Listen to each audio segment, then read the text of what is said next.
करने के लिए एकत्रित हुए हैं।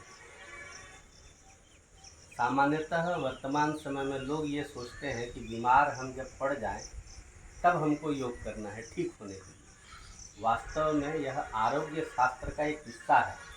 आरोग्य शास्त्र अर्थात ऐसा कुछ काम, ऐसी कोई दिनचर्या जिसको अगर हम नियमित अभ्यास करें, भले ही 1 घंटे के लिए हो, आधे घंटे के लिए हो, तो हम स्वस्थ रह सकते हैं। यही आरोग्य शास्त्र है।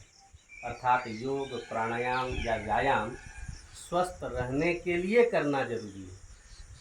हम अभी वर्तमान समय में लोगों को देखते हैं बीमार होने के बाद करते हैं, और उसके कारण से किसी किसी को फ़ायदा हो जाता है, क्योंकि जब करेंगे तो फ़ायदा होना ही है, स्वाभाविक है।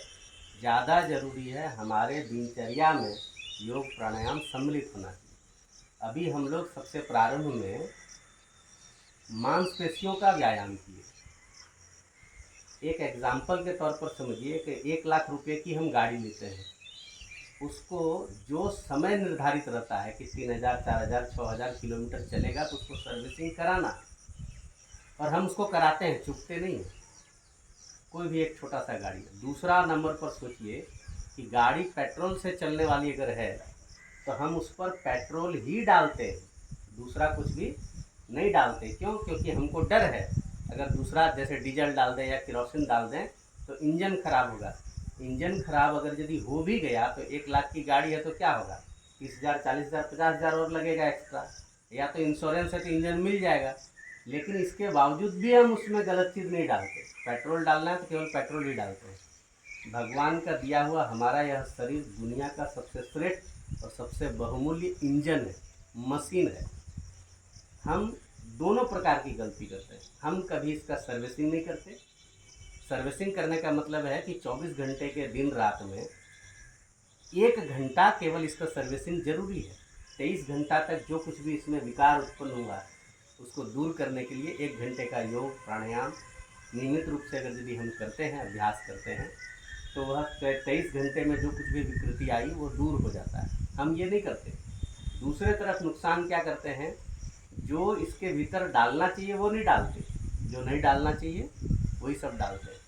फास्ट फूड पूरा डालते हैं, जंक फूड पूरा डालते हैं। जो अखाद्य पदार्थ है, मांस, मछली, मुर्गा, दारू, पुड़िया, गुटखा, जो नहीं खाना चाहिए, जो शरीर के लिए बिल्कुल हानिकारक है, वो सब हम डालते हैं इसके भीतर। दोनों प्रकार का काम करते हैं। इसी कारण से मनुष्य की आयु जो कलयुग में 120 वर्ष निर्धारित थी, आज कोई निश्चित नहीं है। कोई 50 में चल जा रहा है, कोई 30 में चल जा रहा है, कोई 60 में चल जा रहा है, कोई कब चल जा रहा है पता नहीं। एक समय था जब लोग बीमार होते थे तो लोगों का यह मानना था कि बुढ़ापा में बीमारी का घर होता है। अब तो बच्चा जन्म लेता है और उसके दिल में छेद पाया जाता है। तो यह विकृति आ गई है। तो इसलिए हमारे शरीर को सर्विसिंग करने के लिए अच्छे अच्छे जो वेत्ता लोग हैं, जो शारीरिक शिक्षा के ज्ञाता लोग हैं, बड़ी रिसर्च के बाद उनको 4 हिस्सों में बांटा है कि शरीर स्वस्थ रखने के लिए हम नियमित रूप से कितना करें काम और क्या करना अनिवार्य है। 4 हिस्सों में उसको बांटा। पहला हिस्सा है मांसपेशी। शरीर में जो हमें ताकत मिलती है वो मांसपेशी से मिलती है। तो मांसपेशियों के स्वस्थ रहने के लिए उसका व्यायाम जरूरी है। सबसे पहला व्यायाम है मांसपेशी का।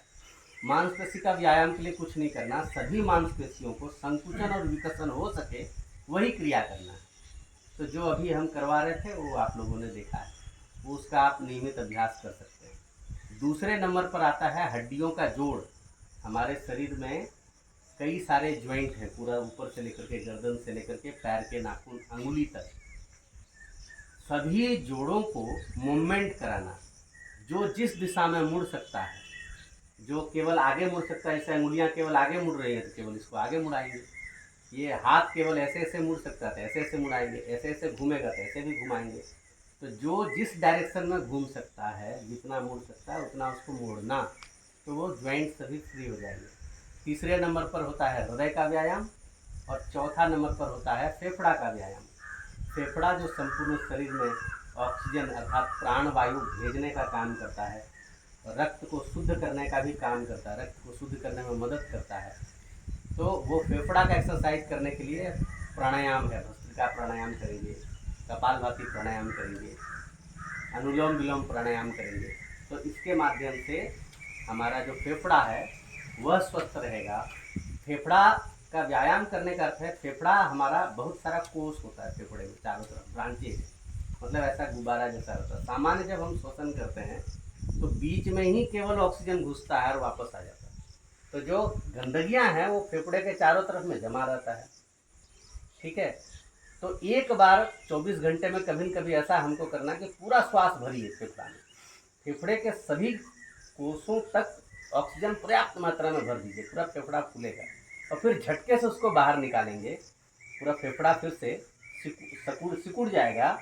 तो इस प्रकार का क्रिया जब बार बार करेंगे तो फेफड़े के अंदर में छुपा हुआ जो भी कुछ गंदगी होगा वो बाहर आ जाएगा, पूरा फेफड़ा संकुचन और विकसन की प्रक्रिया करके वो फ्लेक्सिबल हो जाएगा, तो कभी भी श्वास की समस्या हमें नहीं होगी।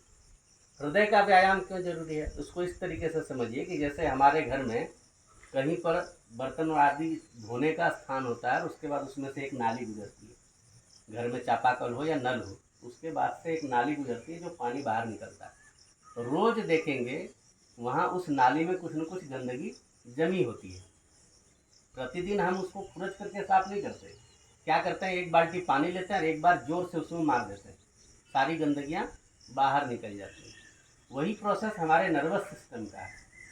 हृदय जो है संपूर्ण शरीर को ब्लड सर्कुलेट करता है, और ब्लड सर्कुलेट जो होता है, जो छोटे छोटे पतले पतले नर्व्स होते हैं, वेन होता है, सीरा होता है, उनमें से होकर के ब्लड गुजरता है। तो कई प्रकार जो खान पान के कारण और बाहर से जो हम गंदगियों को लेते हैं, उस गंदगी के कारण से सिराओं में कहीं न कहीं गंदगी